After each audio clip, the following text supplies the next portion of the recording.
새누리당 원유철 원내대표와 새정치연합 이종걸 원내대표가 내일 오전에 긴급회동을 열고 선거구획정과 한중 FTA 여야정 협의체 구성 등을 논의하기로 잠정 합의했습니다. 국정감사가 마무리 국면으로 접어든 가운데 여야 모두 내년 총선의 공천 방식을 두고 진통이 계속되고 있습니다. 국회 취재기자 연결하겠습니다. 안윤학 기자. 네, 국회에 나와 있습니다. 지난주 금요일 여야 원내대표 회동이 무산됐는데요. 재추진되는 거군요. 네, 그렇습니다. 지난 2일 여야 원내대표 회동이 추진됐었지만 결국 이루어지지는 못했는데요. 내일 중으로 다시 회동을 여는 방안이 추진되고 있습니다. 새누리당 원유철 원내대표는 YTN과의 전화통화에서 내일 오전 11시에 새정치연합 이종걸 원내대표와 만나기로 잠정 합의했다며 양당 원내수석 부대표들이 의제를 사전 조율하고 있다고 밝혔습니다. 새정치연합 이종걸 원내대표 역시 내일 회동이 이루어지면 지난주 결론을 내지 못한 선거구 획정안 등에 대해 구체적인 논의를 진행하게 될 것이라고 설명했습니다. 이에 따라 내일 여야 협의에서는 최대 쟁점이 되고 있는 농어촌 지역의 대표성을 어떻게 살릴지, 또 지역구와 비례대표 의석 비율을 어떻게 할지 등이 핵심 의제가 될 것으로 보입니다. 하지만 새누리당은 비례대표를 줄여서라도 지역구 의석을 늘리자고 주장하고 있고, 새정치연합은 여전히 비례대표 의석 수는 줄일 수 없다고 맞서고 있어 여야 원내대표 회동에서 결론을 낼 수 있을지는 불투명합니다.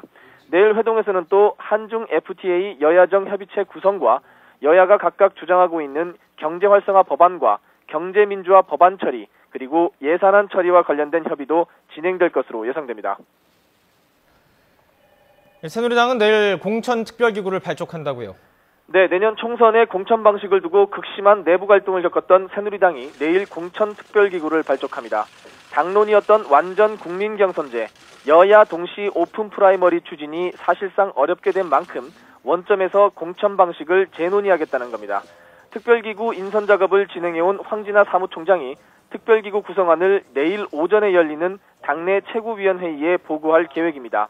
일단 황진하 사무총장이 위원장으로 유력하게 거론되고 있는 가운데 홍문표, 박종희 제1, 2 사무부총장과 전현직 정개특위 간사들도 당연직으로 참여할 것으로 예상되고 있습니다. 하지만 내일 회의에서 최고위 의결까지 이루어져서 공천특별기구가 발족할 수 있을지에 대해서는 전망이 엇갈리고 있습니다. 특히 구성원을 어떻게 할지를 두고 김무성 대표를 중심으로 한 비박계와 청와대를 구심점으로 움직이고 있는 친박계가 다시 한번 충돌할 가능성이 제기되고 있습니다. 비박계 의원들은 현재 운용 중인 국민공천제 태스크포스를 중심으로 하되 일부 의원들을 교체하거나 보강하자는 입장이지만 친박계 의원들은 새로운 인물들로 구성하자며 맞서고 있습니다. 새정치연합 역시 본격적인 공천 준비에 착수하죠? 네, 새정치연합은 당내 현역 의원 20% 교체를 추진하게 될 선출직 공직자 평가위원회 구성을 이번 주 안에 마무리할 계획입니다.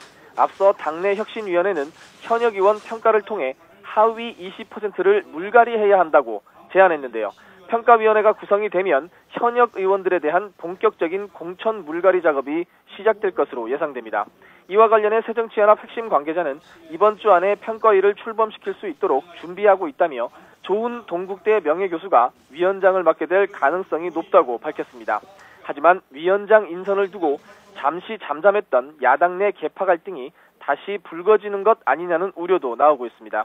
문재인 대표를 중심으로 한 주류 측은 사실상 내정된 조은 동국대 명예교수를 지지하고 있지만 비주류 의원들을 어떻게 설득하느냐가 관건입니다.